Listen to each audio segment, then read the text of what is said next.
parmi les raisons évoquées publiquement, tout au moins, on parle notamment de la volatilité des devises. Donc, vous savez que voilà, la RDC est une économie dollarisée et ShopRite, c'est une entreprise qui opère en majorité en Afrique du Sud, on va le voir. Mais bon, bref, il y a une certaine volatilité dans les devises, fort niveau d'inflation, on est à 7% cette année, les droits d'import élevés et les droits d'importation, donc d'import-export, mais surtout, en l'occurrence, d'import très élevés. Vous savez, en RDC, on produit très peu et ça, c'est un problème. C'est un véritable enjeu du commerce international, véritable enjeu de développement et même de souveraineté. On produit très peu, une économie extrêmement tournée vers les importations, qui fait que donc, voilà, quand vous allez vous installer en RDC, vous savez que sur place, eh ben, vous trouverez très peu de choses. Il va falloir, si vous devez maintenir une certaine qualité, importer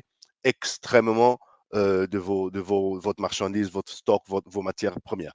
Donc voilà un peu un florilège de raisons avancées comme ça. Et, et et en fait, il y a aussi les loyers, par exemple. Parmi les raisons, quand vous vous documentez sur le sujet, on parle aussi des loyers qui impactent sur finalement le coût des opérations. Parce que voilà, avoir une enseigne, payer des loyers, en RDC, on est en train de parler Kinshasa, on est en train de parler Lubumbashi, ça coûte extrêmement cher.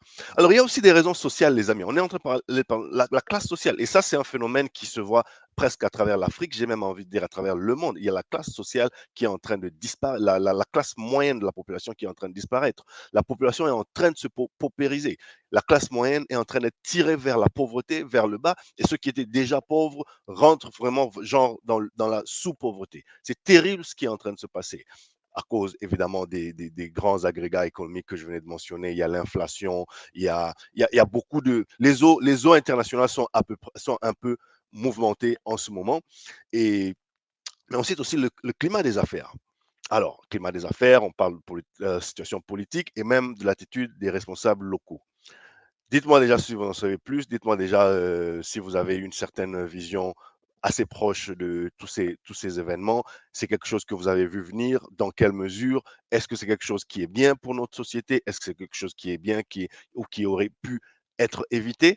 Évidemment, c'est facile de parler de bien ou pas bien lorsque c'est pas à vous que ça arrive, parce que j'imagine que pour ceux qui ont perdu leurs emplois, c'est carrément la catastrophe, c'est la détresse, surtout dans un pays où le chômage bat déjà son plein. Donc voilà.